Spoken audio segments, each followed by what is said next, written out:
प्यारे साथियों नमस्कार। मैं उत्तम सर स्वागत एवं अभिनंदन करता हूं आपका बिहार के नंबर 1 प्लेटफॉर्म विद्याकुल में। उम्मीद है आप स्वस्थ होंगे, मस्त होंगे, जबरदस्त होंगे और खतरनाक तरीके से अपनी पढ़ाई में व्यस्त होंगे। प्यारे साथियों, जैसा कि आपको पता है, हमने पढ़ा पहला chapter the pace for living, उसके बाद me and the ecology bit, इसके बाद हमने गिल्लू चैप्टर को कंप्लीट किया, देन हमने what is wrong with Indian films को कवर किया, उसके बाद वंस अपॉन अ टाइम, इसके बाद आज हम चैप्टर 7 कवर करने जा रहे हैं जिसका नाम है the unity of Indian cultures, यानी भारत सभ्यता की एकता, है ना। भारतीय सभ्यता की एकता, ये चैप्टर आपके एग्जाम के पॉइंट ऑफ व्यू से बहुत ज्यादा इंपॉर्टेंट है बेटा, और इंपॉर्टेंट टॉपिक को, इंपॉर्टेंट चैप्टर को आपको बहुत ध्यान से पढ़ना होगा। तो फटाफट से मेरे बाबू आ जाते हैं हम अपने टॉपिक पर। टॉपिक हमारा क्या कह रहा है? टॉपिक हमारा कह रहा है बाबू कि भैया अबाउट ऑथर के बारे में बहुत जरूरी है कि आपको पता होना चाहिए।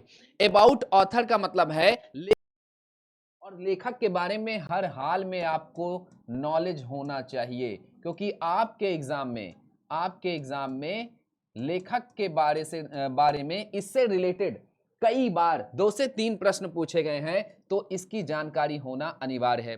भाई नाम क्या है आपके इस चैप्टर यानी the unity of Indian culture, इसके लेखक का नाम है हुमायूं कबीर। क्या नाम है? हुमायूं कबीर नाम है। प्रोफेशन क्या है, यानी इनका काम क्या है बेटा, पेशा क्या है? तो ये पोएट हैं, नॉवलिस्ट हैं, इसेइस्ट हैं, फिलोसफर हैं। अब इन सब चीज का मतलब क्या होता है? ये कवि हैं। कवि के अलावा ये क्या है? उपन्यासकार हैं, है ना। उसके बाद निबंधकार हैं,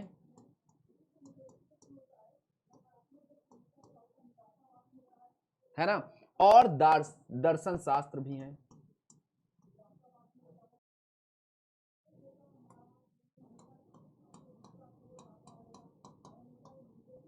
ये सारी क्वालिटी इनके अंदर है, हुमायूं कबीर जी के अंदर। और भी हैं, ध्यान से देखो, एजुकेशनिस्ट हैं, शैक्षणिक योग्यताएं भी हैं, पॉलिटिशियन है, राजनीतिक भी हैं। समझ रहे हो?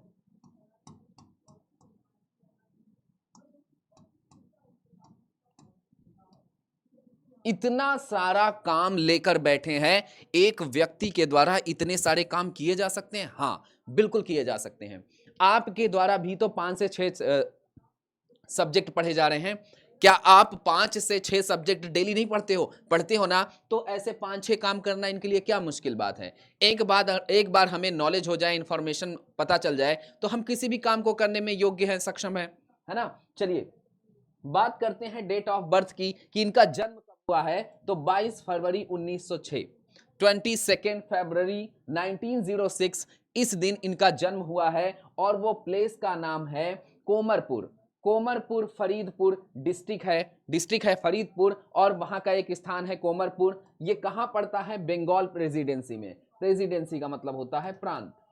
बंगाल प्रेसिडेंसी में ये स्थान पड़ता है। और ब्रिटिश इंडिया में ये बंगाल प्रेसिडेंसी ब्रिटिश समय में इसका नाम था। नाउ इन बांग्लादेश, अभी ये स्थान बांग्लादेश में है भैया। कहां है? अभी ये स्थान बांग्लादेश में है। अब चलते हैं थोड़ा सा आगे। डेट ऑफ डेथ की बात करते हैं कि इनको धरती से डिलीट कब कर दिया गया। तो धरती से डिलीट करने की डेट है 18 अगस्त 1969। अगस्त 1969 को इनको इस धरती से डिलीट कर दिया गया। जिस तरीके से इंस्टॉल किया गया, और इंस्टॉल करके हमें बहुत सारी दिक्कतों का सामना करना पड़ा ना। आज हमें इनके नाम का चैप्टर पढ़ना पड़ रहा है। कहा है इंस्टॉल कर लिए, नहीं करना चाहिए था, अब ये रन कर रहे हैं, अब इनको डिलीट करना पड़ा। अब इनको क्या करना पड़ा? डिलीट करना पड़ा। कोई बात नहीं, डिलीट हमने कर दिया है। डिलीट करने का प्लेस कोलकाता है, यानी स्थान बदल गया है बाबू। कोलकाता में ले जाके इनको डिलीट किया गया। ठीक है, ये भी कहां है? वेस्ट बंगाल में है। और वेस्ट बंगाल कहां है? इंडिया में है। एजुकेशन की बात करें, शिक्षा की बात करें कि भाई शिक्षा के क्षेत्र में इन्होंने क्या क्या प्राप्त कर रखा है। तो प्रारंभिक शिक्षा यानी अर्ली एजुकेशन एट बैरिसल जिला स्कूल, बैरिसल जिला स्कूल से इन्होंने प्रारंभिक शिक्षा प्राप्त की है। ग्रेजुएशन यानी स्नातक इन्होंने प्रेसिडेंसी कॉलेज कलकत्ता से प्राप्त की है। और went to exterior college University of Oxford UK, studies philosophy और दर्शन शास्त्र की जो शिक्षा है वो इन्होंने कहां से प्राप्त की है? Exeter college university. ठीक है। अचीव्ड हाई एकेडमिक डिस्टिंक्शन, इन्होंने शैक्षणिक विशेषताओं में या शैक्षणिक उपलब्धियां बहुत उच्चतम स्तर की प्राप्त की है। ठीक है। चलिए, Humayun Kabir was a famous poet. Humayun Kabir एक प्रसिद्ध कवि हैं। क्या है? एक प्रसिद्ध कवि हैं। दूसरी बात, एक प्रसिद्ध उपन्यासकार हैं। तीसरी बात, एक प्रसिद्ध निबंधकार हैं। चौथी बात, रिनाउंड पॉलिटिकल थिंकर हैं, सम्मानित राजनीतिक सोचकर्ता हैं, यानी सोचने वाले व्यक्ति हैं। He was a cabinet minister, ये कैबिनेट मिनिस्टर, कैबिनेट मंत्री के तौर पर भी, उस पद पर भी कार्य कर चुके हैं फॉर साइंटिफिक रिसर्च, यानी वैज्ञानिक शोध, वैज्ञानिक शोध and cultural affairs. Cultural affairs का मतलब है सांस्कृतिक कार्य, है ना। ड्यूरिंग नेहरूज प्राइम मिनिस्टर, यानी नेहरू जी जब प्राइम मिनिस्टर थे, प्रधानमंत्री थे, उस दौरान ये सांस्कृतिक कार्य और बेटा बाबू क्या है, वैज्ञानिक शोध में ये कैबिनेट मिनिस्टर के पद पर भी इन्होंने कार्य किया है। क्या बात है भाई, है ना। एन ऑक्सफर्ड प्रोडक्ट, और ऑक्सफर्ड प्रोडक्ट की बात करें, उसके उत्पादन की बात करें, है ना। He had the proud privilege, है ना, इनके पास एक विशेष अधिकार था of being elected president of the Oxford university students union. छात्र संघ में इन्होंने वहां पर अध्यक्ष के तौर पर चुने गए थे, है ना। ऑक्सफर्ड यूनिवर्सिटी में, इतने बड़े विश्वविद्यालय में छात्र संघ का चुनाव हुआ, छात्र नेता के चुनाव में अध्यक्ष के पद पर भी इन्होंने इस बड़े से विश्वविद्यालय में कार्य किया है, यानी वहां पर ये छात्र नेता चुने गए हैं अध्यक्ष के रूप में। ठीक है। The present piece is an adapted version, ये जो उपस्थित आपका अध्याय है, इसका संस्करण of Humayun Kabir's lectures delivered in Baroda university. इसका जो अध्याय है वो हुमायूं कबीर के लेक्चर से उठाया गया है। कहां से उठाया गया है? हुमायूं कबीर के लेक्चर से उठाया गया है, जो उन्होंने बड़ौदा यूनिवर्सिटी में दिया था। बड़ौदा यूनिवर्सिटी में उन्होंने एक लेक्चर दिया था और उस लेक्चर से ये छोटा सा आपका चैप्टर बना दिया गया है। उनके लेक्चर में छोटे से पार्ट को उठाकर ये चैप्टर आपका लिख दिया गया है। द लेक्चर फोकसेस, ये लेक्चर केंद्रित करता है ऑन द ग्लोरियस पास्ट, यानी गौरवशाली भूतकाल, इंडियाज कल्चर, भारत की सभ्यता, एंड इट्स रिच हेरिटेज, और इसके अमीर विरासत में। यहां पर रिच का मतलब क्या है बेटा? यहां पर रिच का मतलब है अमीर विरासत, यानी बड़ी विरासत। हम यहां पर क्या कह सकते हैं? यहां पर हम रिच का मतलब बड़ी कह सकते हैं, क्योंकि अमीर लोग बड़े ही होते हैं, है ना। और हेरिटेज का मतलब क्या है? विरासत, बड़ी विरासत। ठीक है, यानी भारत की सभ्यता में बड़ी विरासत, जो बड़ी विरासत भारत की सभ्यता के भूतकाल के गौरवशाली को दर्शाता है, यानी सभ्यता को। ठीक है। It precisely reflects Kabir's love, है ना, ये बिल्कुल सही ढंग से कबीर जी के, यानी हुमायूं कबीर जी के प्रेम को, एंड फेथ, और उनकी ईमानदारी को, वफादारी को, in the greatness of his Motherland, उनके मातृभूमि के प्रेम को दर्शाता है कि किस तरीके से अपनी मातृभूमि से जुड़े थे, कितना अपनी मातृभूमि से वो प्रेम करते थे, कितने वफादार थे अपनी मातृभूमि के लिए, कि भाई बड़ौदा यूनिवर्सिटी में जाकर भी अपने ही देश की सभ्यता के लेक्चर दे रहे थे। है ना बड़ी बात? मानते हो कि नहीं मानते हो? चलो, टिल रिसेंटली, अभी तक की बात करें हम, the Aryans were regarded as the earliest invaders of the land. अगर हम बात करते हैं अभी तक की, तो हमें पहले ऐसा लगता था कि सबसे पहले हमारे देश में आर्यन जो कि आक्रमणकारी बन के आए थे। इन्वेडर का मतलब क्या है? आक्रमणकारी, है ना, आक्रमणकारी बनकर आए थे आर्यन, हमें ऐसा लगता था। लेकिन इट वॉज थॉट, ये हमारा विचार था, that they came to a country which was uncivilised, जब ये हमारे देश में आए थे तब ये असभ्य थे, तब इनके पास कोई सभ्यता नहीं थी। एंड बारबेरियन, और बारबेरियन की बात करें तो बारबेरियन एक जंगली क्रूर असभ्य लोग थे, यानी जिनमें किसी प्रकार की सभ्यता नहीं थी। But modern research has proved, लेकिन आधुनिक जो शोध है उसने ये सिद्ध किया है, there were invaders even before, कि इन आक्रमणकारियों से पहले भी कोई आया था, Aryan poured into this land, यानी आर्यन के आने से पहले, आर्य के आने से पहले भी हमारी इस मातृभूमि पर और भी बहुत सारे लोग आए हैं आक्रमणकारी बनकर। ठीक है, they had evolved a civilization higher than that the Aryan hordes who came in their wake. यानी अगर हम बड़े झुंड की बात करें तो यहां पर कोई छोटा मोटा झुंड नहीं, बड़े झुंड में लोग यहां पर आक्रमणकारी बनकर आए थे, जो अपने आप को यहां सभ्य बनाकर उच्चतम सभ्यता प्राप्त करके गए हैं। These pre Aryans had displaced still earlier people and built up new civilisation. यानी जो ये पूर्व आर्यन है जो यहां पर आए थे, उन्हें डिस्प्लेस कर दिया जाए, अगर उन्हें हटा दिया जाए तो जो पुराने लोग आए थे उन्होंने अपने आप को यहां क्या बनाया, सभ्य बनाया। ठीक है, which has astonished modern scholars, जो कि अगर हम आधुनिक विद्वानों की बात करें तो आधुनिक विद्वान ये सोचकर, ये देखकर, ये शोध जो है करके वो आश्चर्यचकित हैं कि जो लोग सभ्यता को जानते तक नहीं थे, यहां आके उन्होंने अपने आप को सभ्य बनाया है ना बड़ी बात। इट्स एक्सटेंड डेप्थ, ये हमारी गहराई को, हमारी सभ्यता की गहराई को और ज्यादा विस्तार में बढ़ाता है।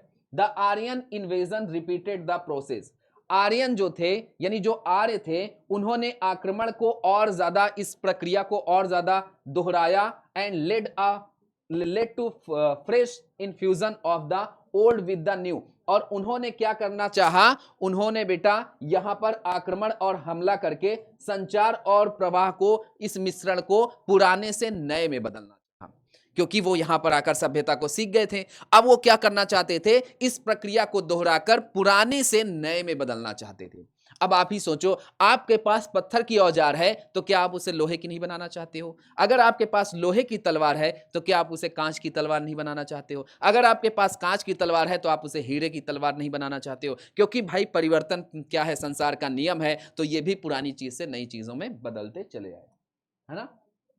This continue with the successive inroads, अब ये लगातार आक्रमणकारी चलता रहा एंड फाइटिंग रेसेस, और जातियों से झगड़ा चलता रहा। हु केम टू कनक्वर, जो जीत, जिन्होंने जीत हासिल की, but remain to lose themselves, जीत तो हासिल कर ली लेकिन अपने आप को खो दिया, स्वयं को खो दिया लड़ते लड़ते। जीत भले ही हासिल कर ली लेकिन स्वयं को लड़ते लड़ते खो दिया in the Indian racial cauldron, है ना। यानी अगर हम बात करें कि भारतीय जो जातियां हैं, भारतीय जातियों में इन्होंने जीत तो हासिल की लेकिन अपने आप को उसी में खो दिया। आए थे यहां लड़ने, आए थे यहां लड़ने, जातियों से लड़े, उनको खत्म किया, लेकिन कुछ समय रहने के बाद वो यहीं पे घुल मिल गए, यहीं पर कॉल्ड्रन हो गए, खुद में भारतीय लोगों के बीच रहकर घुल मिल गए, यानी अपनी सभ्यता भूलकर भारतीय सभ्यता को अपनाना लगे, है ना। क्योंकि आपको पता है ना कि ऐसी चीजें भारत में खूब कही जाती हैं। शाहरुख खान साहब का एक गाना भी है, शाहरुख खान जी कहते हैं, क्या कहते हैं, मेरे देश में लोगों को तो भगवान कहा जाता है, जो कहीं से भी आता है वो यहीं का हो जाता है ना। ये लाइन वो क्यों कहते हैं कि भारत देश एक इतना प्यारा देश है कि दूर से लोग आते भी हैं तो यही के हो जाते हैं, क्योंकि इसकी मिट्टी में जो खुशबू है शायद वो किसी भी संसार की मिट्टी में नहीं है। द ग्रीक इन्वेडर्स, अगर हम ग्रीक के अतिक्रमणकारी की बात करते हैं, आक्रमणकारियों की बात करते हैं, वर फॉलोड बाय शक एंड हुण। शक और हुण के बारे में आप जानते होंगे कि भाई आर्य से पहले भी शक और हुण आए थे हमारे देश में, है ना। तो उनका अनुसरण करते हैं 100 अदर नेमलेस ट्राइब्स, तो उनके पहले भी लगभग 100 से अधिक जातियां आ चुकी थी, 100 से अधिक जातियां के पहले ही आ चुकी थी, आर्य के भी आने से पहले। They all appeared on the scene of victors, वो सब इसलिए आए थे, इसलिए दिखाई दे रहे थे क्योंकि वो अपने आप को विजेता घोषित करना चाहते थे, अपने आप को जीत में बदलना चाहते थे। But were soon absorb in the ranks of the vanquished, है ना। लेकिन वो पराजित होने के बाद लाइन में जाके खड़े हो गए। भारत पर आए थे अपना राज जमाने, लड़ने, जीत हासिल करने, लेकिन कुछ ही क्षण में हार के और लाइन में जाके लग गए। चलो टुडे, आज बात करते हैं वॉट एवर इज इंडियन, जो भी हमारे भारतीयों के पास जो भी कुछ है, whether it be an idea, जैसे हम किसी विचार की बात करते हैं, अ वर्ड एक शब्द की बात करते हैं, अ फॉर्म ऑफ आर्ट या फिर एक कला की बात करते हैं, है ना, अ पॉलिटिकल इंस्टीट्यूशन या फिर राजनीतिक इंस्टीट्यूशन की बात करते हैं, और अ सोशल कस्टम या फिर सामाजिक रीति रिवाज की बात करते हैं, is a blend of many different strains and elements. तो इसके हमारे पास अलग अलग तत्व हैं हमारे संसार में, यानी हमारे भारत में लोगों के पास अलग अलग कलाएं हैं, लोगों के पास अलग अलग शब्द हैं, अलग अलग पॉलिटिकल इंस्टीट्यूट है भाई, यानी राजनीतिक इंस्टीट्यूट भी अलग अलग हैं, और समाज में रीति रिवाज भी अलग अलग हैं। ठीक है, in spite of this derivation, है ना, यानी इसकी व्युत्पत्ति के बावजूद, इसकी उत्पत्ति के बावजूद, फ्रॉम मैनी सोर्सेस, हमारे पास कई अधिक संसाधन हैं, एंड द कंसिक्वेंट, और उसका परिणाम क्या निकल कर आता है, variety of forms and types. हमारे भारत में कई विभिन्न प्रकार की क्या है, कई विभिन्न प्रकार की सभ्यता और उनके कई अलग अलग रूप हैं। हमारे देश में खूब अलग अलग क्या है, सभ्यताएं हैं। अगर आप एक गांव से दूसरे गांव जाएंगे तो शायद वहां का पहनावा अलग होगा, अगर दूसरे गांव से तीसरे गांव जाएंगे तो शायद उसका भी पहनावा अलग होगा, क्योंकि सभ्यता क्या है, सभ्यता जिससे हमें पता चलता है कि हम जीवन शैली कैसी है, हमारी जीवन शैली क्या है, हम जीते कैसे हैं, पहनते कैसे हैं, है ना, ये सारी चीजें क्या बताती हैं, ये बताती हैं हमारी सभ्यता। ठीक है, हम कैसे पहचान लेते हैं कि ये हिंदू है, मुस्लिम है, सिख है, ईसाई है, यही तो है हमारी सभ्यता। चलो, we find a remarkable unity, और ये हमारे लिए ये एकता जो है वो एक प्रतीक बन गई है of spirit informing Indian culture, जो कि हमारे भारतीय सभ्यता को सूचित करती है थ्रू आउट द एजेस, यानी एक अवधि के अनुसार उजागर करती है। इनफैक्ट वास्तव में इट इज दिस अंडरलाइंग, वास्तव में क्या है भाई, वास्तव में ये हमारी मूलभूत है, यानी जहां से हमारी आधारभूत चीजें शुरू होती हैं, unity which is one of the most remarkable, और ये जो एकता है ये सबसे अधिक प्रतीक बनी है हमारे देश की। ठीक है, फीचर्स ऑफ इंडियन कल्चर, और यही सबसे बड़ा गुण है, यही हमारे भारत का सबसे बड़ा गुण है कि कहीं ना कहीं इसने उसको चिन्ह में बदल दिया है, एक प्रतीक बन गई है, हमारी सभ्यता हर देश में जाके गूंज रही है। चलो, इन वॉल्यूम ऑफ ड्यूरेशन, है ना, अगर हम इस खंड की बात करें, इस अवधि की बात करें, नो सिविलाइजेशन, तो एक अवधि, एक खंड है जहां पर कोई सभ्यता नहीं है, with the possible exception of the Chinese, यानी अगर हम पूरे देश की बात करें, इस पूरे संसार की बात करें, तो शायद चाइना को छोड़कर कोई भी देश सभ्यता की गिनती में नहीं आता है, किसी भी देश में सभ्यता का कोई अर्थ नहीं है ना। Can bear comparison with the civilisation of India, अगर हम भारत की सभ्यता से तुलना करें तो शायद थोड़ा बहुत चीन की सभ्यताओं से वो मिलेगा, बाकी संसार में कोई भी देश के अंदर उस प्रकार की सभ्यता नहीं है जिस प्रकार की हमारे देश में है ना। The area of the land, अगर हम अपने भारत के भूमि की क्षेत्रफल की बात करें, the number of the people, लोगों की संख्या की बात करें, the variety of the races, जातियों की बात करें, and the length of India's history, और भारत के इतिहास की लंबाई की बात करें कि भारत का इतिहास कितना लंबा है, कितना गहरा है, हार्डली रिपीटेड इल्सवेयर, मुश्किल से ही कहीं पर इस चीजों का नाम या जिक्र होगा, ऐसा शायद ही किसी देश में होगा। द विटैलिटी ऑफ इंडियन, अगर हम विटैलिटी की बात करें, जीवन शक्ति की बात करें, तो भारत की जो जीवन शक्ति, भारतीय सभ्यता की जो जीवन शक्ति है, इज इक्वली अमेजिंग, वो सबके, है ना, वो समान रूप से बहुत अद्भुत है।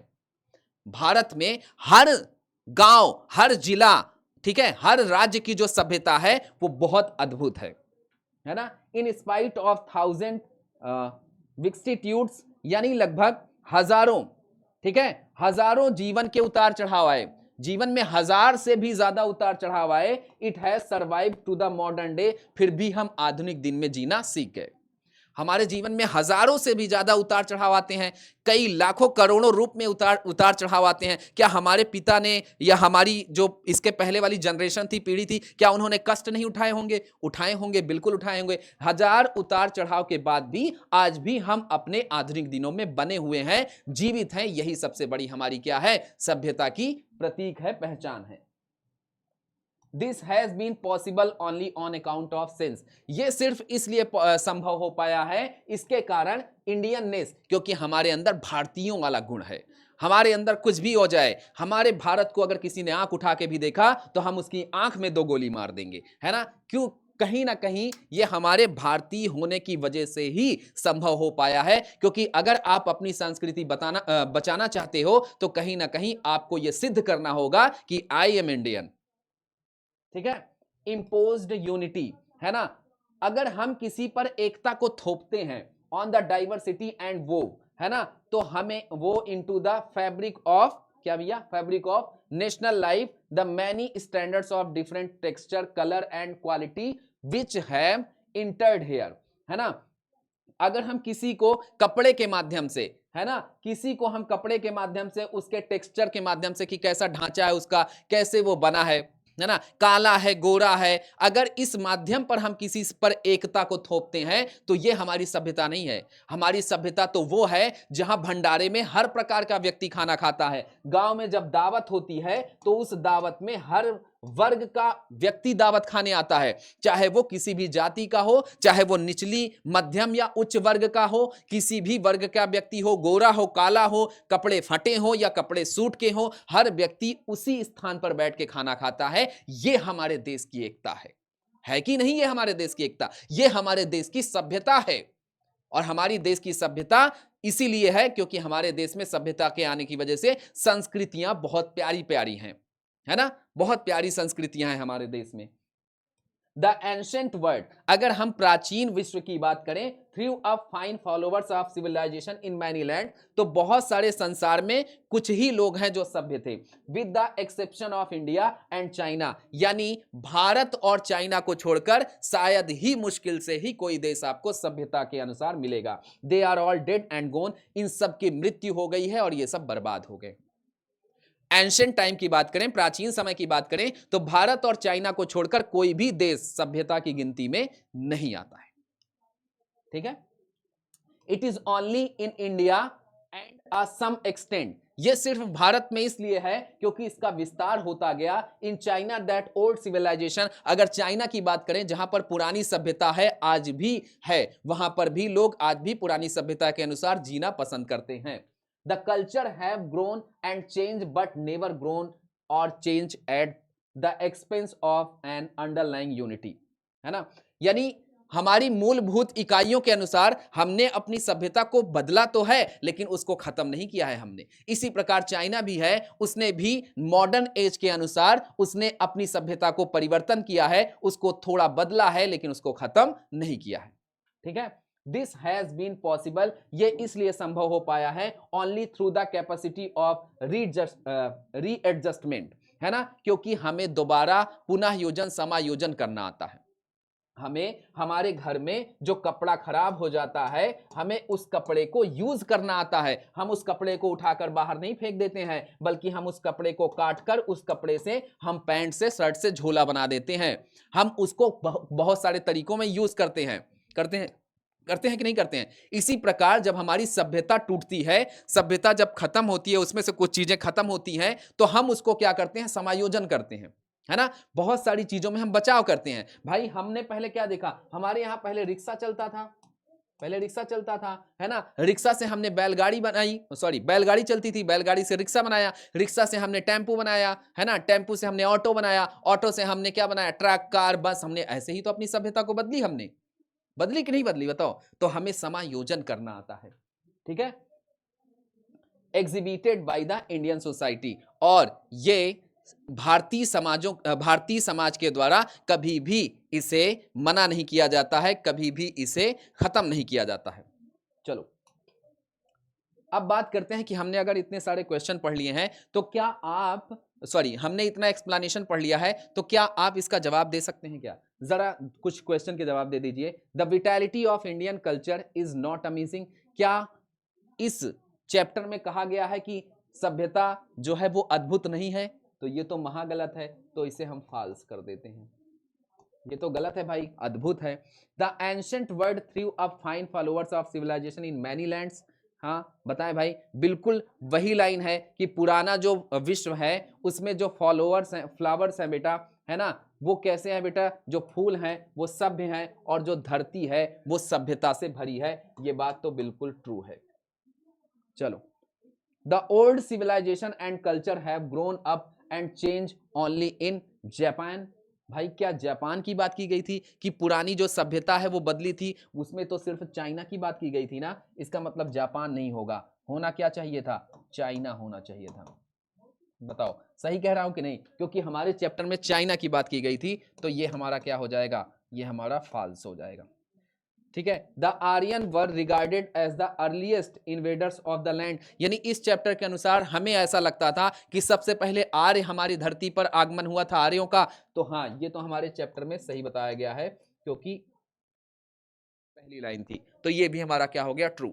अगर आप चैप्टर को बढ़िया से पढ़ेंगे, अच्छे से पढ़ेंगे, तो आप इन क्वेश्चन के जवाब दे सकते हैं, अदरवाइज आप इनके जवाब नहीं दे पाएंगे। चलिए, one ground of this adjustment, है ना, अगर हम अपने धरती, अपने ग्राउंड की बात करें, तो अगर हम उसे एडजस्ट करना चाहते हैं, is found in the spirit of toleration that has characterised Indian history throughout the edges.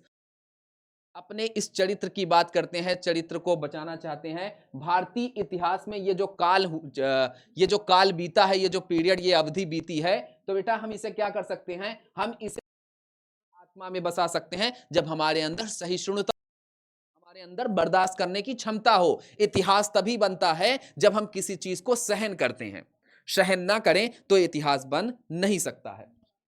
Live and let live, क्योंकि में सबसे ज्यादा कहा जाने वाला प्रोवर्ब है, कहावत है कि खुद भी जियो और, है ना, लिव एंड लेट लिव, जियो और जीने दो, has been the policy of the Indians. ये हमारे भारतीयों की नीति है। हमारे भारतीयों की सबसे बड़ी नीति है कि जियो और जीने दो, in all spheres of life, यानी हमारे सभी प्रकार के पूरे जीवन चक्र में। जीवन चक्र में हम ये प्रोवर्ब कहते हैं कि जियो और समटाइम कैरीड, कभी कभी ऐसी चीजें हो जाती हैं कॉन्ट्रेरी, कि हमें उन चीजों से दूर ले जाती हैं। कभी कभी ऐसी चीजें हो जाती हैं कि वो हमको ऐसी चीजों से दूर ले जाती हैं, विरोधाभास बनाती हैं। इफ नॉट कॉन्ट्राडिक्टरी, अगर कोई विरोधाभासी ना हो, कोई छेड़छाड़ ना कर एटीट्यूड से, सभ्यता के व्यवहार से, हैव बीन साइमल्टेनियसली, तो भाई हम एक ही समय पर एक साथ कई लोग अपने जीवन यापन कर सकते हैं। कर सकते हैं कि नहीं कर सकते? कोई हमारी सभ्यता से छेड़छाड़ ना करे तो। ठीक है, toleration had led to the sufferance, क्योंकि सहिष्णुता नहीं होती है, तो सहिष्णुता नेतृत्व करती है किसका? सफरेंस का, यानी आपको पीड़ित होना पड़ता है ना, of civil and even indifference to the values of life. आपको अपने जीवन की मूल्यभूत इकाई, कीमत पता चलती है। सभ्यता हमें जीवन के मूलभूत इकाई यानी उसकी कीमत को भी बताती है। चलिए, दिस हाउ एवर, है ना, गुण को प्रभावित करती है। अगर आप अपनी सभ्यता में एकता नहीं है, सभ्यता में आपके सहिष्णुता नहीं है, तो आप करेगा, such toleration is perhaps preferable to the fanatic devotion which leads to the denial and persecution of all other values but it's on. ठीक है, समझ गए? यहां से ये चीजें क्या है? क्लियर हैं। यहां से हम देखते हैं कि आपको अपने धर्म के प्रति कट्टर होना ठीक है, लेकिन दूसरों के भी धर्म की इज्जत करनी है। आपको दूसरों के भी धर्म को आपको क्या करना है? उनका भी सम्मान करना है। आप अपने धर्म के प्रति कट्टर रहिए, फैनेटिक रहिए। फैनेटिक का मतलब क्या होता है? कट्टर। आप अपने धर्म के प्रति कट्टर रहिए, हमें कोई दिक्कत की बात नहीं है। किसी को उत्पीड़न, सताना यानी धार्मिक राजनीति ना करिए, धर्म के नाम पर राजनीति ना करिए। और ऐसी चीज अगर आप करते हैं तो भाई सबसे पहले आप इनकार करना सीख लो। कोई भी धर्म का व्यक्ति अगर आपको धर्म के नाम से आपके साथ राजनीति करता है तो सबसे पहले उसको मार के भगा दो वहां से, है ना। दबोच खाओ उसको, नोच खाओ उसको, जो धर्म के नाम पर राजनीति करने आते हैं, है ना। तो इस प्रकार हमारा देश महान है, सभ्यताओं से घिरा हुआ है और उसमें राजनीति धर्म के नाम पर खूब होती है। Through out the changes of Indian history, भारतीय इतिहास में इसके माध्यम से कई बदलाव हुए हैं, जिससे वी देयरफॉर, इसलिए find a spirit of underlying unity, और इसलिए हम अपनी मूलभूत एकता को प्राप्त करते हैं, विच इन्फॉर्म्स, जो हमें सूचित करता है, द डाइवर्स एक्सप्रेशन, कि आप अपने भाव को एक्सप्रेस कीजिए, है ना, अपने भाव को बताइए ऑफ इट्स लाइफ, क्योंकि ये आपका जीवन है, आप अपने जीवन को सभ्यता के माध्यम से व्यक्त कीजिए। The unity was never a dead uniformity, क्योंकि जो एकता है वो कभी भी एक रूपता में जाके नहीं मरती है, एक रूपता में उसकी जाके मृत्यु नहीं होती है। A living unity never is, है ना, क्योंकि अगर एकता है तो वो कभी मृत्यु उसकी नहीं हो सकती, है ना। यूनिटी एंड यूनिवर्सैलिटी, है ना, सार्वभौमिकता या सर्वव्यापकता, एकता और सार्वव्यापकता must belong to any culture, ये किसी भी सभ्यता से संबंधित है। That is true and vital, ये सत्य बात है और ये आवश्यक है, सत्य है, आवश्यक है कि आपकी सार्वभौमिकता, व्यापकता और एकता आपकी सभ्यता से जुड़ी होनी चाहिए। Now culture is a concept, क्योंकि जो कल्चर है, जो सभ्यता है, वो आपकी अवधारणा है, which can not be simply or unitarily, हम इतनी आसानी से व्यक्त नहीं कर सकते, उसे व्यक्त करने के लिए हमें हमारे पास भावनाएं होनी चाहिए, सभ्यता की कदर होनी चाहिए। There is no single character, इसका कोई भी एक पक्ष नहीं है कि सिर्फ एक पक्ष के पास सभ्यता रहेगी, सभ्यता तो पूरे गांव की होती है ना। और mark which can be regarded as the essence or distinctive feature of culture, है ना, यानी विटल का मतलब क्या है, आवश्यक, क्या है भाई, आवश्यक, ठीक है। अनइटरली का मतलब क्या है, एकता से। इसेंस का मतलब है मूल तत्व, और डिस्टिंक्टिव का मतलब है अलग पहचान वाला, यानी इसका कोई एक पक्ष नहीं है, बल्कि इसके चिन्ह में यह बताया जाता है कि इसका क्या है, इसका मूल जो तत्व है वो उसकी अलग अलग पहचान है, और यही हमारे सभ्यता का सबसे बड़ा गुण है। हमारे देश में सभ्यता की अलग अलग पहचान है, लोगों के बीच उसकी पहचान कई रूप में है, और यही हमारे कल्चर की सबसे बड़ी क्या है, विशेषता है। सिविलाइजेशन इज द ऑर्गेनाइजेशन, सभ्यता एक संगठन है, सभ्यता एक संगठन है, एक समुदाय है जो अलग अलग वर्गों के पास है, of life which makes civil society possible, में ये हमें बताता है, बनाता है कि किस प्रकार समाज संभव है, कल्चर यानी सभ्यता का समाज संभव है। ऑन द अदर हैंड, अगर दूसरी ओर दूसरी तरीके से हम कहें, the resultant of such organisation, और इसका जो परिणाम है इस संगठन का, एंड द एक्सप्रेसेस इटसेल्फ, तो ये खुद ही व्यक्त करता है, परिणाम ये खुद ही व्यक्त करता है, सभ्यता अपने परिणाम को खुद ही बताती है, थ्रू लैंग्वेजेस यानी भाषा के माध्यम से, आर्ट कला के माध्यम से, थ्रू फिलॉसफी दर्शन शास्त्र के माध्यम से, एंड रिलीजन यानी धर्म के माध्यम से, थ्रू सोशल हैबिट्स सामाजिक आदत के माध्यम से, कस्टम्स रीति रिवाज के माध्यम से, एंड थ्रू पॉलिटिकल इंस्टीट्यूशन राजनीतिक शैक्षणिक योग्यताओं के आधार पर, इकोनॉमिक ऑर्गेनाइजेशन आर्थिक संगठन के माध्यम से, इन सभी चीजों के माध्यम से सभ्यता खुद अपनी पहचान बताती है। Not one of them is separately culture, है ना, यानी उनमें से किसी को भी अलग नहीं किया जा सकता, सभ्यताओं में किसी को भी बांटा नहीं जा सकता, बट कलेक्टिवली, लेकिन इकट्ठा तो किया जा सकता है। इन सब में किसी को बांटा तो नहीं जा सकता, लेकिन इनको इकट्ठा तो किया जा सकता है ना। दे कॉन्स्टिट्यूट द एक्सप्रेशन, और इनको मिलाकर यानी इनको एकत्रित करके इसके भावनाओं को व्यक्त किया जा सकता है ऑफ लाइफ, जीवन में, जीवन की, which we describe as culture, और हम इसे एक सभ्यता के रूप में इसका विस्तार, इसका वर्णन कर सकते हैं। इन सब को अगर हम मिला लें तो हम इसको मिलाकर सभ्यता के रूप में इसका वर्णन कर सकते हैं। कल्चर इज द क्या भैया, इफ्लोरेसेंस, कल्चर क्या है, कल्चर तब खिलता है, तब वो निखरता है ऑफ सिविलाइजेशन, सभ्यता, जब उसके पास सभ्यता होती है ना, क्योंकि कल्चर से सिविलाइजेशन नहीं बनता, सिविलाइजेशन से कल्चर बनता है। जरूरी नहीं कि किसी देश में सिविलाइजेशन है तो वहां कल्चर हो, लेकिन अगर कहीं पर सिविलाइजेशन है तो वहां पर कल्चर जरूर होगा, ठीक है। सिविलाइजेशन इज द ऑर्गेनाइजेशन, है ना, यानी सभ्यता एक संगठन है ऑफ सोसाइटी, समाज की, विच क्रिएट्स द कंडीशन, जो परिस्थितियों को पैदा करती है, ऑफ कल्चर, जो संस्कृति की परिस्थितियों को पैदा करती है, यानी सभ्यता संस्कृतियों को पैदा करती है, सभ्यता के अंदर संस्कृतियां आती हैं। देयर कैन देयर फॉर, और इसलिए हम कह सकते हैं be no culture without civilisation, कि जहां पर सभ्यता नहीं है वहां पर कल्चर नहीं हो सकता। अगर सभ्यता ही नहीं है तो संस्कृति का कोई प्रमाण हो ही नहीं सकता। But there may be civilisation which have not yet developed their culture, लेकिन ऐसा संभव है कि जहां पर सभ्यता है, यानी जहां पर संस्कृति है वहां पर सभ्यता हो, ऐसा पॉसिबल है ना। आपके यहां ऐसे बहुत सारे देश हैं जहां सभ्यता तो है लेकिन संस्कृति नहीं है, संस्कृति तो है लेकिन सभ्यता नहीं है ना। लेकिन हमारे देश में तो दोनों है, और अगर सभ्यता है तो संस्कृति जरूर होगी। चलो, परहैप्स, शायद, व्हाट इज मोर ऑफन, शायद ये इससे भी अधिक क्या है, द केस इज दैट, इससे भी अधिक ये मामला है क्या है, देयर आर सिविलाइज्ड पीपल, जहां पर सभ्य लोग हैं, among home only a small section, और सिर्फ छोटे वर्ग में हैं, हैज अचीव्ड कल्चर, शायद वो क्या कर चुके हैं, संस्कृति को प्राप्त कर चुके हैं।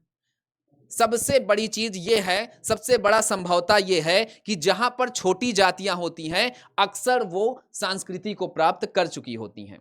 आपके बीच, आपके समाज में आप देख सकते हैं कि जहां पर छोटे वर्ग के लोग होते हैं अक्सर संस्कृतियों को बहुत अच्छे से तराशने का काम वही करते हैं। वी हैव देयरफॉर, इसलिए we have had and still have races and nation, इसलिए हमारे पास जो जातियां हैं और उन जातियों में जो राष्ट्र है, दे आर सिविलाइज्ड, वो राष्ट्र क्या है, सभ्य है। वो जातियां, वो छोटी छोटी जातियां, वो राष्ट्र सभ्य है। बट, लेकिन, एक्सेप्ट फॉर इंडिया, यानी भारत को छोड़कर, we have not yet had any nation और रेसेस, एनी नेशन और race that could be regarded as cultured in all its section and classes, यानी भारत को छोड़कर शायद हम और किसी राष्ट्र को नहीं कह सकते हैं कि वो सभ्य है, या फिर किसी वर्ग को, किसी, ठीक है, किसी सेक्शन को, किसी वर्ग को हम नहीं कह सकते कि वो सभ्य है। भारत को छोड़कर शायद ही कोई देश सभ्यता की गिनती में आता है। फॉर हेयर इन इंडिया, अगर हम भारत की बात करें, यहां हम भारत की बात करते हैं, culture is almost as extensive, जो सभ्यता है उसका व्यापक रूप है, सभ्यता का रूप का विस्तार बहुत लंबा है। एज सिविलाइजेशन, अगर वो सभ्यता है तो उसका विस्तार बहुत अधिक होगा। द एक्सपीरियंस, अनुभव की बात करें, ऑफ यूरोपियन, है ना, the experience of European, European के यानी यूरोप के अनुभव की बात करते हैं। Countries give us cases of civilisation, तो वहां के अगर हम कुछ मामलों की बात करते हैं, यानी सभ्यता के मामलों की बात करते हैं, विदाउट कल्चर, तो वहां सभ्यता तो है लेकिन संस्कृति नहीं है। आपको पता है ना हमारे देश की संस्कृति क्या है, कि हमारे देश में अगर किसी का विवाह होता है तो उसका पहनावा ओढ़ावा कैसा होना चाहिए, है ना, उसकी बोली भाषा कैसी होनी चाहिए, है ना। हमारे यहाँ बहुत सारी चीजों का ध्यान दिया जाता है, लोग रहते कैसे हैं, how to eat, how to wear, how to live, है ना, बहुत सारी चीजों में अंतर होता है। यानी यूरोप में सभ्यता तो है लेकिन संस्कृति नहीं है। क्या यूरोप में वहां पर जाके एक छात्र अपने गुरु को प्रणाम करता है, उसका पैर छूता है, अच्छे शब्दों में बात करता है, डांटता नहीं है, माता पिता का सम्मान करता है, बड़े बड़े अच्छे अच्छे कपड़े पहनता है, छोटे छोटे स्कर्ट तो नहीं पहनता है, छोटे छोटे कपड़े तो नहीं पहनता है। यानी सभ्यता तो है लेकिन संस्कृतियां नहीं है ना। हमारे यहां ऐसे चीजों का विरोध किया जाता है ना। In India, on the other hand, Bharat में दूसरी ओर अगर हम बात करते हैं, इवन द कैजुअल टूरिस्ट, जो सामान्य पर्यटक हैं, हैज ऑब्जर्व दैट, उन्होंने ये ऑब्जर्व किया है, उन्होंने ये अवशोषित किया है बेटा, that the difference between the masses and classes is not one of quality, कि यहां पर जो मासेस और जो क्लासेस है, ठीक है, जो उच्च और निम्न वर्ग है, उनके गुणों की बात कर रहा है। Can be explain in term of information and opportunity, उसे एक सूचना और अवसर के रूप में व्यक्त किया जा सकता है ना। एक सूचना और अवसर के रूप में उच्च वर्ग और निम्न वर्ग को व्यक्त किया जा सकता है। It is often otherwise in Europe, है ना, कई बार यूरोप में भी ऐसी चीजें देखा, यानी अन्यथा यूरोप में, है ना, यूरोप की बात करें, सॉरी, यूरोप के अलावा बात करें तो भारत में ये चीजें सूचना और किसके तौर पर, अवसर के तौर पर बात की जा सकती हैं। चलिए, there the difference in quality. और यही क्या है, अंतर है, इसी गुण का अंतर है कि यूरोप में क्लासेस और मासेस की बात नहीं कर सकते, वर्ग समुदाय की बात नहीं कर सकते, सेक्शन की बात नहीं कर सकते, है ना, वहां पर संस्कृति यानी कल्चर की बात नहीं कर सकते, है ना। Between the masses and the classes is at times so great that it has taken the faith of the most fervent of democrats, है ना। यानी वहां पर लोकतांत्रिक तो है, देश लोकतांत्रिक तो है, लेकिन वहां पर संस्कृति नहीं है, क्योंकि वहां पर सांस्कृतिक हिला हुआ है, डगमगाया हुआ है ना। और अगर हम मासेस और क्लासेस की बात करें, जनता और उच्च वर्ग और आम लोगों से वहां पर कुछ खास नहीं है ना। हमारे यहां सामान्य लोगों से कितनी अच्छी बात की जाती है, उच्च वर्ग वाला निम्न वर्ग से बहुत प्रेम से बात करता है ना।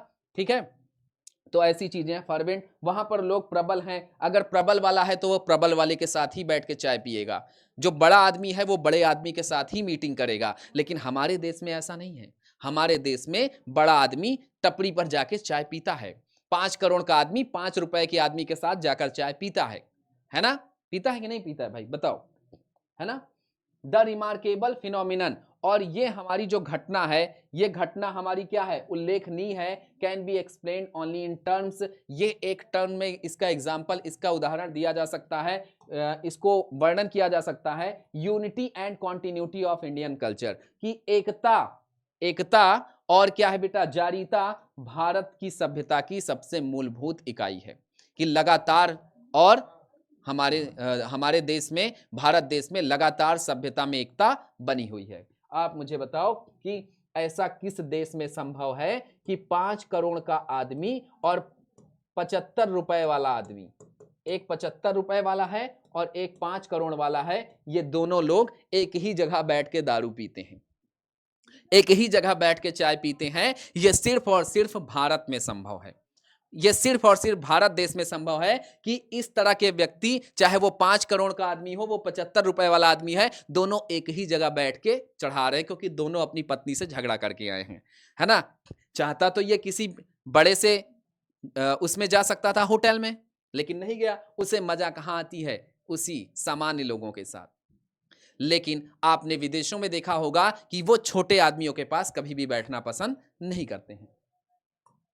चलिए, unity is one of sense, unity का, एकता का दृष्टिकोण है। द कॉमन कैरेक्टरिस्टिक, कि जो सामान्य पात्र हैं बेटा, सामान्य जो चरित्र हैं, सामान्य जो गुण हैं, ऑफ ऑल कल्चर, यानी सामान्य संस्कृति के जो सामान्य गुण हैं, व्हाट स्पेशली डिस्टिंग्विश, है ना। यानी क्या चीज है जो विशेष रूप से उन्हें अलग करता है। The culture of India is it's unbroken continuity, यानी लगातार जिसे हम तोड़ते नहीं है, यानी वो एकता जिसे हम कभी तोड़ नहीं पाते हैं, यही एकता हमारी संस्कृति की सबसे बड़ी पहचान है।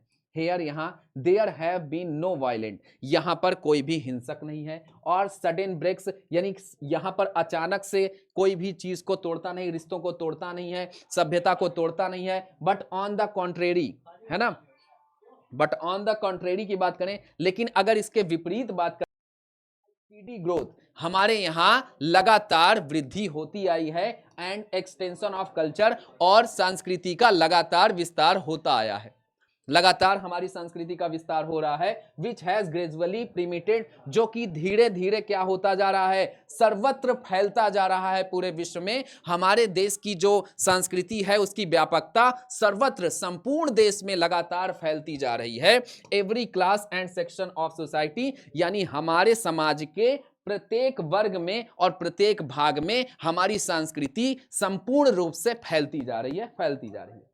ठीक है, अब हमारे पास कुछ मीनिंग है, उस मीनिंग को भी पढ़ लेते हैं फटाफट से, है ना। देखो क्या कह रहा है, कह रहा है इन्वेडर, इन्वेडर का मतलब है आक्रमणकारी, है ना। बारबेरियन का मतलब है असभ्य, क्रूर, ठीक है। एस्टोनिश का मतलब है आश्चर्यचकित। कॉल्ड्रन का मतलब है एक बड़ा उबलता हुआ बर्तन, है ना, जो बुड़ बुड़ बुड़ बुड़ बुड़ बुड़ बुड़ करता रहता है। चलो, एब्जॉर्ब का मतलब है अवशोषित करना, ठीक है। विक्सिट्यूड का मतलब क्या है, उतार चढ़ाव। डाइवर्सिटी का मतलब है विभिन्नता, भिन्नता। टॉलरेशन का मतलब है सहिष्णुता, यानी जिसे आप सहन कर सकें, ठीक है। वैनक्विश का मतलब क्या होता है, पराजित करना या जीत हासिल करना, ठीक है। फर्वेंट का मतलब क्या होता है, उत्साही या जोशपूर्ण। I am Indian. ठीक है, फैनेटिक का मतलब होता है धर्म के प्रति कट्टर होना। ठीक है, अब आइए शॉर्ट क्वेश्चन कुछ पढ़ लेते हैं। Who has delivered the speech the unity of Indian culture? मैंने आपको कई बार सिखाया है कि अगर आपसे हु शब्द से प्रश्न कर ले तो सिर्फ हु शब्द के नाम पर हु को हटाकर उस व्यक्ति, उस वस्तु, उस स्थान का नाम लिख देना जो इसका आंसर होगा। तो हुमायूं कबीर है, हुमायूं कबीर हु की जगह होगा जिन्होंने इस स्पीच को डिलीवर किया था। तो हुमायूं कबीर के बाद बाकी पूरे सेंटेंस को सेम लिख देना। Humayun Kabir has delivered the speech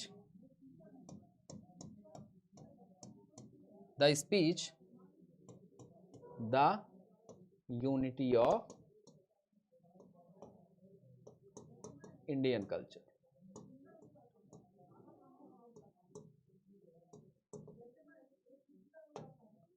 है ना, the unity of Indian culture हो गया इसका आंसर। डन। चलो अब बात करते हैं दूसरे क्वेश्चन का। How were the Aryans regarded till recently? इस क्वेश्चन का जवाब देना है आपको इस क्वेश्चन का जवाब देना है कि जो आर्य हैं उनको लेकर अब तक हमारे दिमाग में क्या चल रहा था। Till recently the Aryans were regarded as the earliest invaders of the land, है ना, क्योंकि हमें ऐसा लगता था कि जो आर्य समाज है वो हमारे देश में आक्रमणकारी सबसे पहले बनकर आया था। Who came to a country believed to be uncivilized and barbarian, और हमारे देश को लगता था कि ये बहुत ही ज्यादा असभ्य है और क्या है, क्रूर है। बहुत ज्यादा असभ्य है और बहुत ही अधिक क्या है, क्रूर है। ठीक है।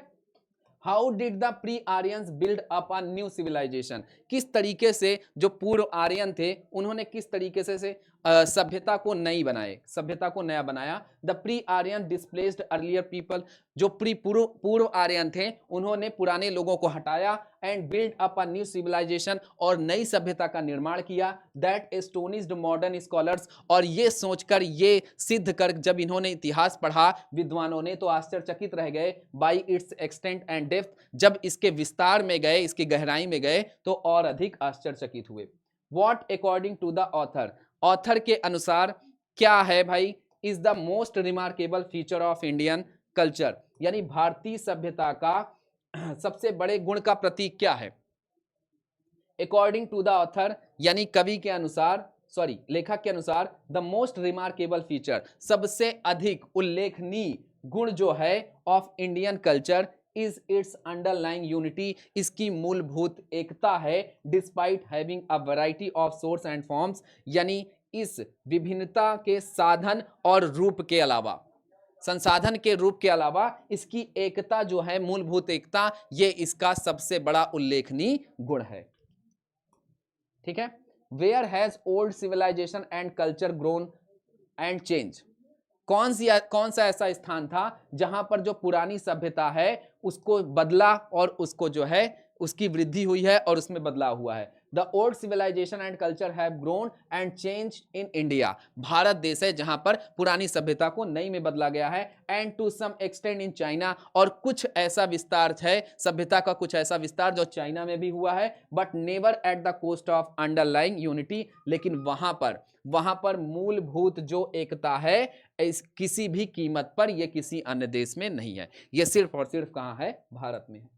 अब आपसे कहा जाएगा correct the spelling of following words, आपको कुछ गलत शब्दों के जवाब सही शब्दों में देने हैं। जैसे इन्फ्यूजन में आपका यहां क्या गलती है, यहां पर आई होने की आवश्यकता थी, यहां पर क्या होना चाहिए था, यहां पर आई होना चाहिए था। एटीट्यूड का मतलब क्या है, यहां पर टी होना चाहिए था, एटीट्यूड में एक टी की कमी है ना। यहां पर क्या है, फर्वेंट, यहां पर ए की जगह ई होना चाहिए था, है ना।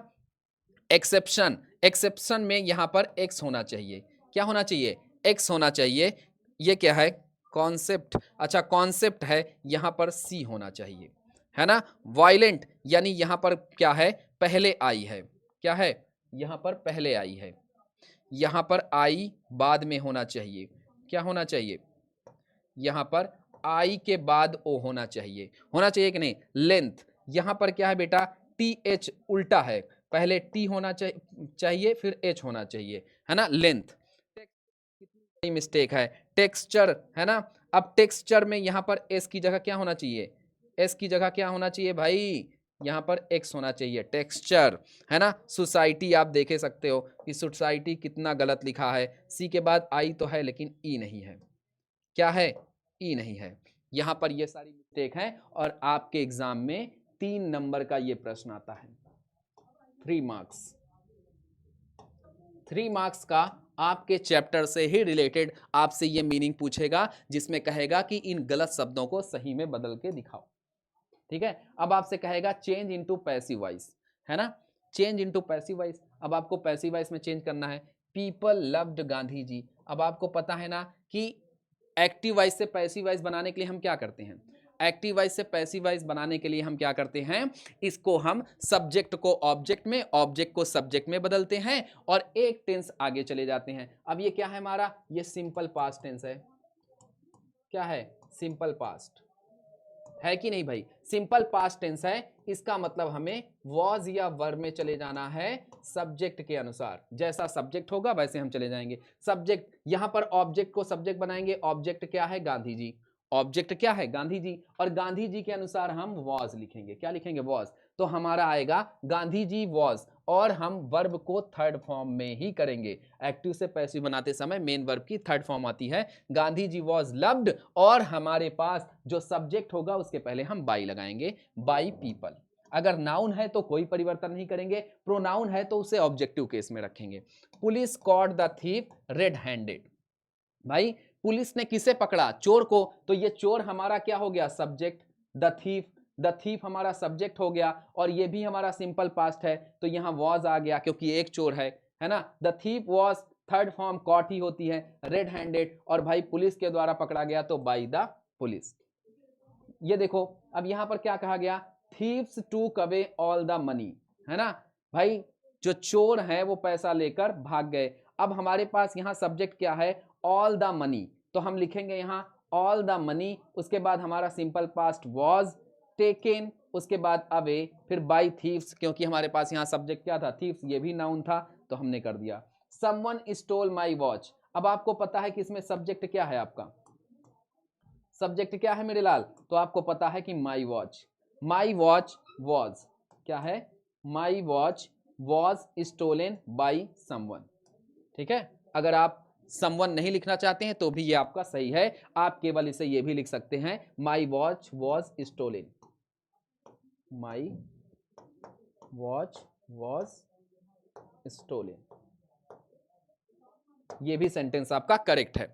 चलो भाई मिलते हैं नेक्स्ट सेशन में, तब तक के लिए अपना ध्यान रखें, ठीक है, मस्त रहें, स्वस्थ रहें, जबरदस्त रहें, और खतरनाक तरीके से अपनी पढ़ाई करते रहें, पड़ोसियों को परेशान करते रहें, दोस्तों का जीना हराम करते रहें। Love you all, take care, bye bye, good night, thank you, thank you.